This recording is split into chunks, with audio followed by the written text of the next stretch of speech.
She was mopping the lobby floor until the CEO heard her speak Mandarin, Spanish, and French like a native. What happened next shocked the entire company. Most people didn't notice the cleaning crew at Halberg International, not out of malice, just habit.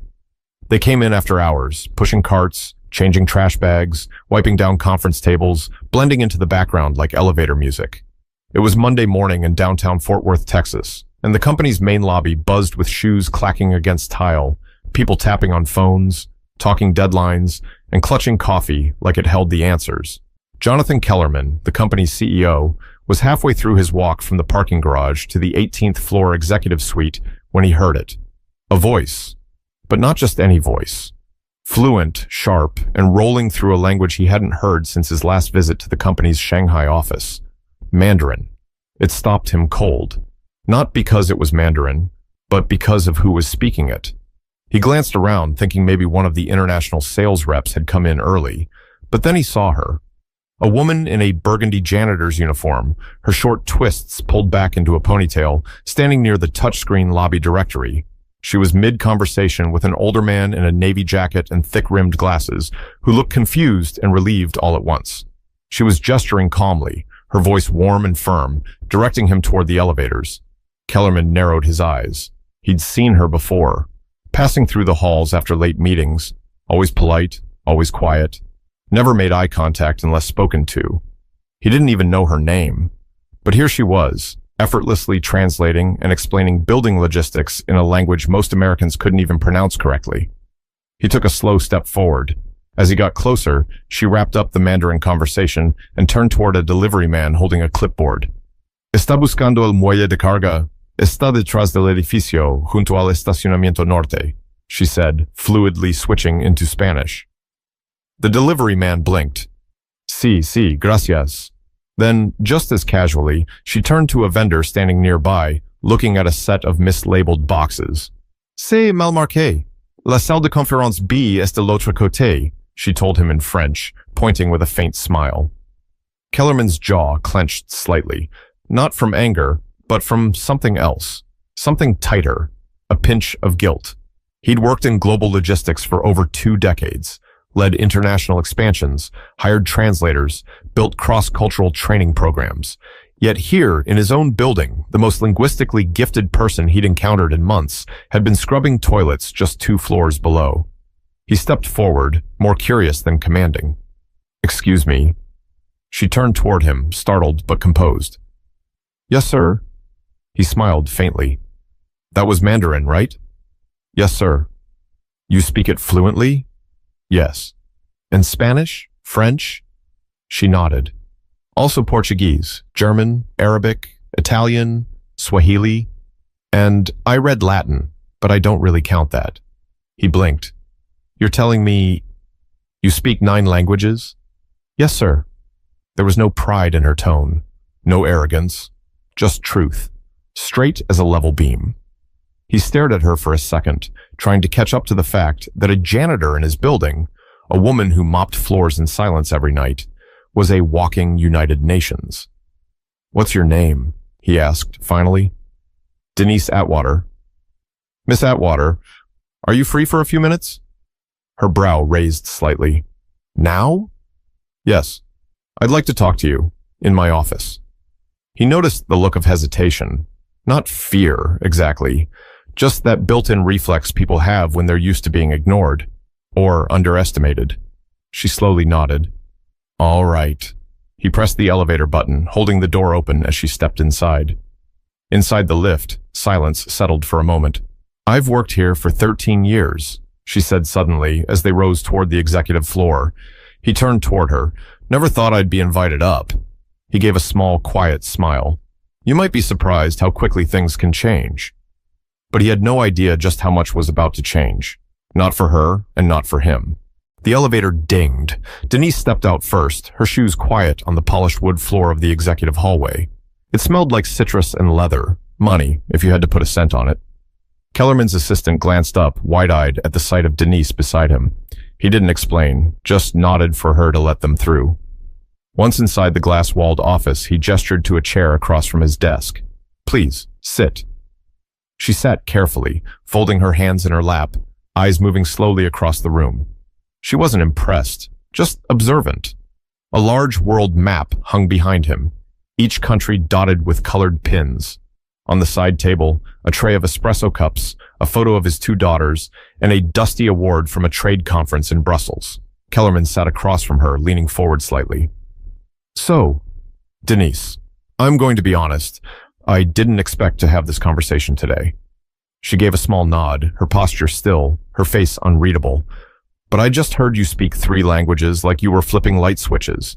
And I need to understand, how does someone like you end up working here, cleaning floors? For a second, she didn't answer. Her eyes flicked toward the window, then back to him. You got time for the truth? I wouldn't have asked otherwise. She sighed. All right then. She rubbed her palms together as if warming up the words. I was born in Toledo, Ohio, only child. My dad was a pipe fitter, my mom a nurse's aide. They didn't have much, but they worked hard, pushed education like it was religion. I got a full ride to Kent State, majored in linguistics, was halfway through a master's when my mother got sick. She paused. I came home to take care of her. Then my dad passed from a stroke 6 months later. Everything fell apart after that. She tilted her head slightly, as if rewinding the memories before she spoke them.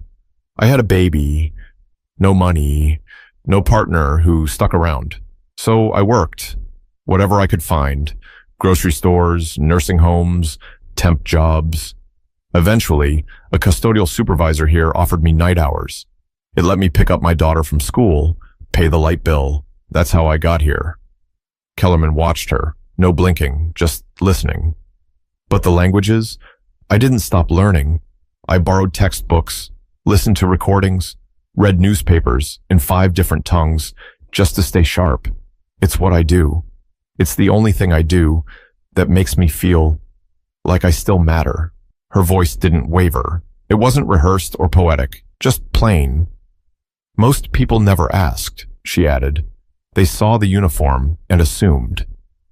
That last word hung in the air. Assumed.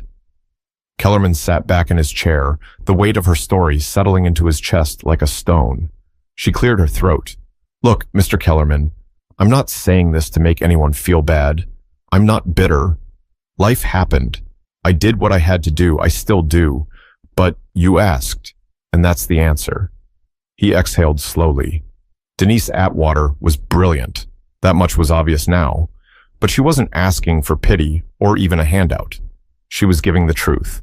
Clean, clear, and a little heartbreaking. You ever think about doing anything else? He asked.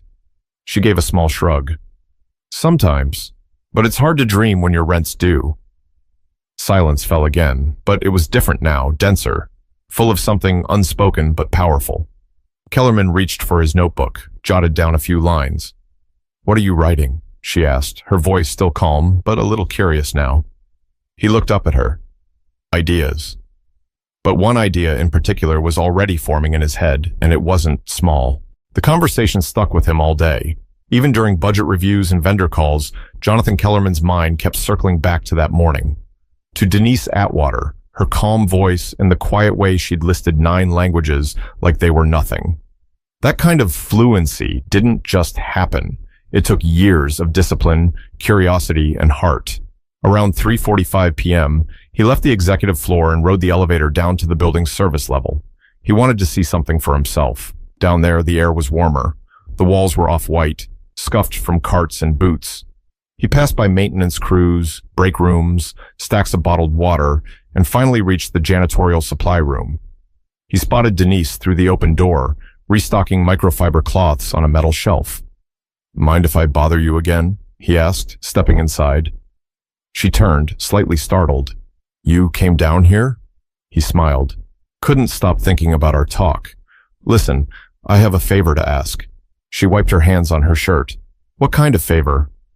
There's a meeting upstairs. A group from the Sao Paulo office came early, and our translator canceled last minute. Can you help? She hesitated for only a second. Portuguese? Yes. I can do that. Minutes later, they were in conference room 4C. 4 Brazilian executives sat awkwardly, checking their phones. Denise stepped in quietly, nodded, and began speaking in smooth, confident Portuguese. Kellerman watched as the entire room shifted. shoulders relaxed, eye contact sharpened. She wasn't just translating, she was bridging a gap, making people feel seen.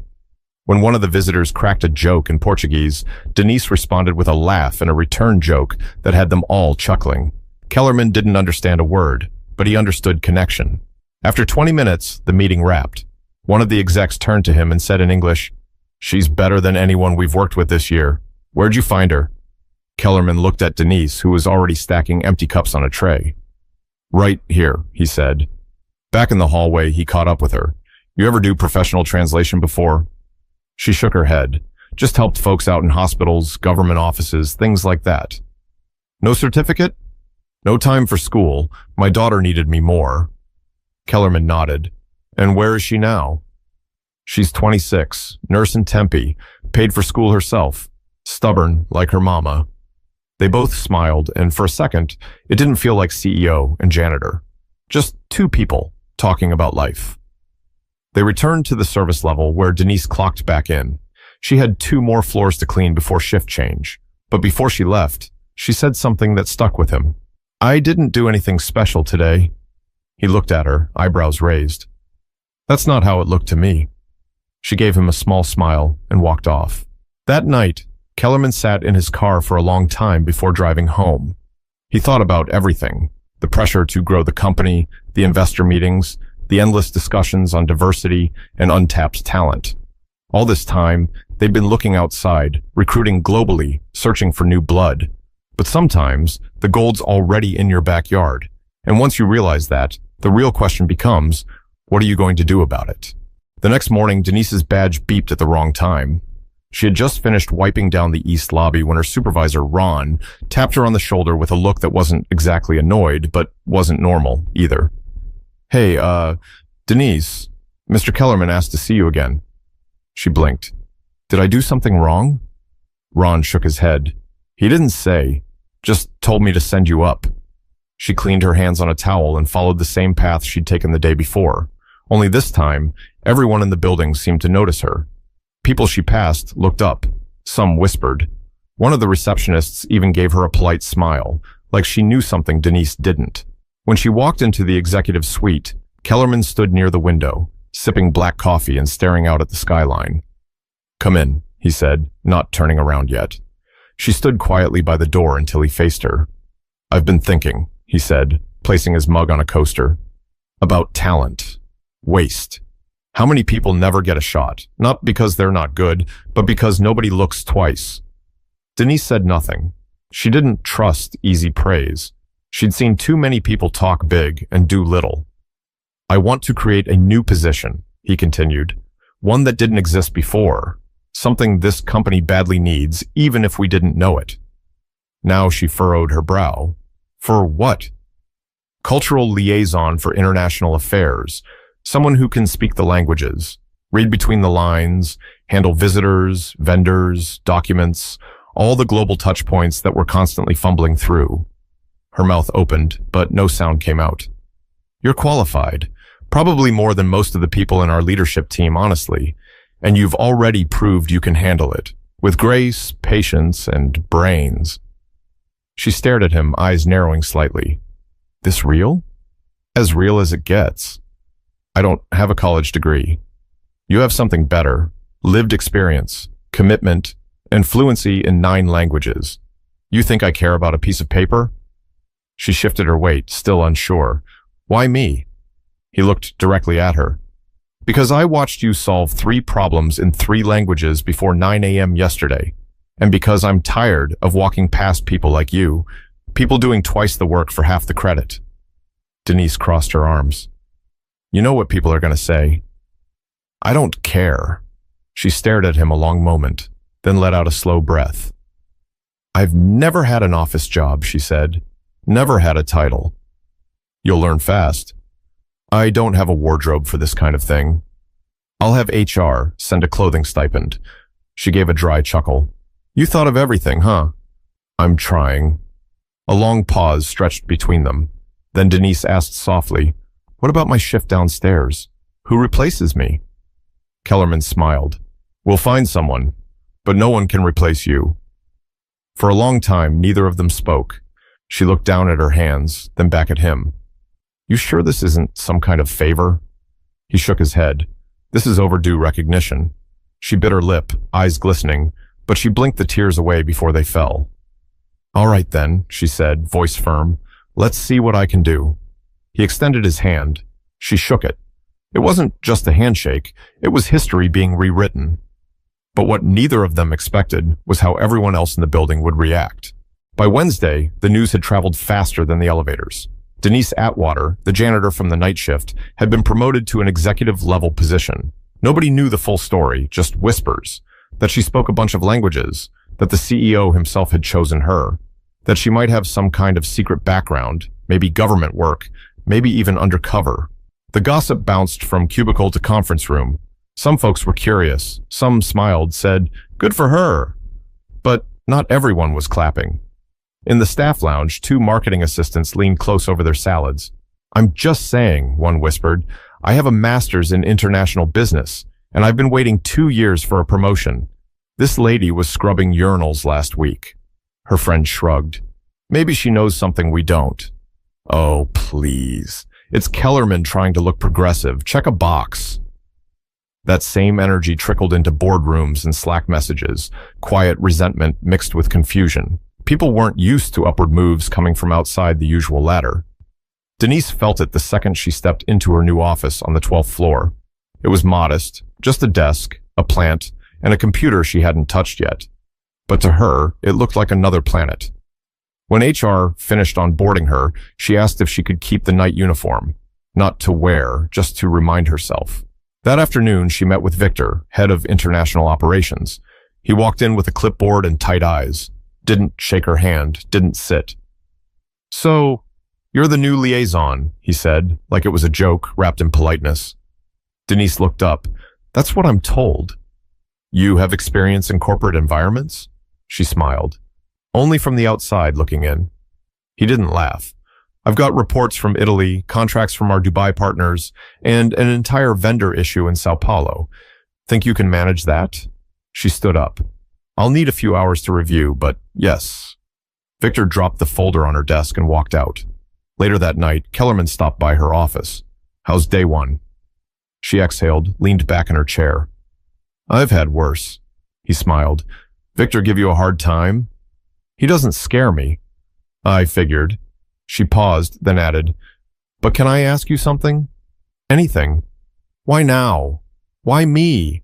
You could have just given me a bonus and kept moving." He leaned against the doorframe. "Because I saw myself in you." She raised an eyebrow. "You were a janitor?" "No, but I was overlooked. A lot. I came from nothing. My dad fixed cars in a town no one visits. I worked 3 jobs through college. People thought I didn't belong in rooms like this." Denise nodded slowly. "Now you're the one deciding who gets in." He nodded back. "Exactly." There was a beat of silence before Denise looked down at the file on her desk. "I'll be honest, I'm nervous." "Good, means you care." She looked up again. "There's going to be people who hate this. They'll get over it, or they won't. Either way, we're moving forward." Kellerman stood straight. "You have a story, Denise, a real one. And now, you've got a platform." Then he turned to leave. As the door clicked behind him, Denise looked around her office. She remembered the years she'd cried in bathroom stalls during lunch breaks, the nights she came home with aching feet and barely enough energy to heat up soup, the birthdays she missed, the promotions she watched go to people who never even said good morning. She opened her desk drawer and placed the old janitor badge inside. Not to forget, to remember exactly what it took to get here. But this story wasn't just hers anymore, and the spotlight was about to grow much brighter. By the end of the week, Denise's nameplate was mounted outside her office. Black letters on brushed steel. Denise Atwater, Cultural Liaison, International Affairs. It looked official, clean, permanent. Word had gotten out, formally this time. The company-wide email hit inboxes Friday morning, sent by Kellerman himself. It was short, clear, and carried weight. He explained her role, her background, and more importantly, her value. He didn't frame it as charity or a feel-good gesture. He made it clear she was the best person for the job, period. But that didn't stop the noise. Some managers grumbled under their breath. Others softened up once they saw her in action. She navigated conversations with foreign clients better than the software. She corrected mistranslations in old contracts that had cost them money for years, and she never showed off. She just worked, quietly, smoothly, better than anyone had expected. On Monday, Denise was asked to join a meeting with a delegation from Morocco. The company's North African expansion had been stuck for months over miscommunication and mistrust. She walked into the room in a soft beige blazer, sat at the table, and introduced herself in fluent Moroccan Arabic. The room changed. You could feel it, the shift. People leaned in. They listened. Because when someone speaks your language, you don't just hear words. You hear respect. After the meeting, one of the Moroccan partners approached her privately. He touched his chest gently, a traditional sign of gratitude. "No one's ever done that for us," he said. "Not in our language. Not like that." Denise nodded. "You matter. That's all." By mid-week, Kellerman made another move. He renamed the company's main training room, where all new hires gathered for orientation, and where mid-level leaders held workshops. The plaque outside the door was taken down. In its place, the Atwater room. No big announcement, no party, just a quiet sign and a shift that meant more than flowers or cake ever could. Later that afternoon, Kellerman stood outside the room, watching as a new group of interns filed in. He heard one of them whisper, "Who's Atwater?" A senior staff member answered, "She's someone who reminded this place that greatness doesn't always come in a suit." That same day, Denise found a sealed envelope on her desk. No return address, just her name, handwritten in block letters. Inside was a note. It read, "I used to think I'd be invisible forever, but today I stood a little taller because of you. Thank you." No signature, just proof that people were watching, people who needed to see what was possible. Denise sat there staring at the words, her throat tightening. She didn't cry. She didn't need to. Because that was the moment she realized. This wasn't just a job. It was a door. But not every door stays open without a fight. And someone was already planning to push back. The backlash didn't take long to show its face. Late Thursday, Denise was called into a meeting, not by Kellerman, but by someone higher up. Eleanor Craig, a senior board member who'd flown in from Dallas. She'd been with the company since the 90s. Sharp suits, sharper tongue. Denise walked into the small conference room on the 17th floor, where Eleanor waited with a stack of papers and a flat stare. "Have a seat," she said, without looking up. Denise sat. Eleanor tapped her pen twice. "So, Miss Atwater, I've reviewed your file. You have no college degree, no previous corporate training, and no management certifications." Denise didn't flinch. "That's correct." Eleanor folded her hands. "You were a janitor here 3 weeks ago." "I was." She leaned back in her chair. "Help me understand how someone with your background is now handling high-level international affairs." Denise held her gaze. "Because I speak the languages. I understand the cultures. I've already fixed 2 vendor contracts and cleared a 3-month delay in our Morocco deal. I also helped secure a verbal agreement with our Brazilian partners that legal is finalizing next week." Eleanor pursed her lips. "You think this company should be run on instinct and charm?" Denise smiled slightly. "No, ma'am. I think it should be run on results." Eleanor blinked. That was the first time Denise had seen her hesitate. "I don't need to be liked," Denise added, "but I do need to be useful, and I am." Eleanor stood and slowly closed the folder. "You're a gamble." "I'm used to that," Denise said quietly. "My entire life's been one." When the meeting ended, Denise didn't return to her office right away. She walked out of the building and sat on a bench across the street, staring at the glass tower she now worked in. So many years, she had walked past that building, wearing the same uniform, carrying cleaning supplies, wondering if anyone saw her. Now they all did, and some didn't like it. She pulled out her phone and called her daughter. "Hey, Ma," her daughter answered. "Everything okay?" Denise hesitated, then nodded to herself. "Yeah, just needed to hear your voice." "You sure?" "I'm sure." They talked for a few minutes, mostly about nothing. Groceries, her daughter's dog, a new movie she wanted to watch. But just hearing her laugh steadied Denise. After they hung up, she sat in silence. Then she stood up, walked back across the street, and rode the elevator to her floor. By the next morning, word of the Eleanor Craig meeting had somehow spread. And to everyone's surprise, Denise didn't back down. She showed up early, spoke at a team meeting, took a call with the German office without needing a translator, calm, sharp, unbothered. That same day, a handwritten note appeared on the whiteboard outside her office. "We see you." No name, just 3 words that meant the world. In the following weeks, something strange happened. People started coming to her, not just for translation, but advice, guidance, confidence. She became the person people went to before they pitched an idea. She'd sit with interns and give them tips before big presentations, and she never talked down to anyone. One of the interns, a shy Vietnamese kid named Bao, asked her, "How did you learn all those languages?" She smiled. "1 word at a time, same way you will." Denise wasn't just doing her job, she was changing the culture. One afternoon, Kellerman joined her for coffee in the break room. "Been hearing good things," he said. She sipped from her cup. "Been trying to ignore the bad ones." "You're making waves." She looked at him. "That a good thing?" He smiled. "Around here? It means you're doing something right." They stood in silence for a moment. "You know," he added, "I've been thinking about starting a training program for internal talent, especially folks working non-desk roles. There's probably more Denises in this building." She nodded. "There are. They just haven't been seen yet." He looked at her. "Want to help me build it?" She smiled. "Already started in my head." By month's end, the pilot program launched. A new initiative called Voice Inside, designed to give workers across departments access to language training, leadership mentoring, and visibility across divisions. It was Denise's idea, and it caught fire.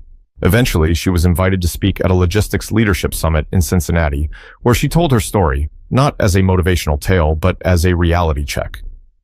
"I was never just a janitor," she said to the crowd. "I was fluent. I was capable. I was ready. But nobody ever looked long enough to see it. So the next time you pass someone without a title, ask yourself, what are you really missing?" The room was silent, and then it stood, full applause. On her way out, a young man approached her with tears in his eyes. "My mom's a housekeeper," he said, "and she speaks 5 languages. I used to be embarrassed to say that." Denise touched his arm. "Don't ever be ashamed of where you come from. The only thing to be ashamed of is staying blind to brilliance." She walked out of that building taller than she ever had in her life. Not because of the applause, not because of the promotion, but because she hadn't changed who she was to fit the role.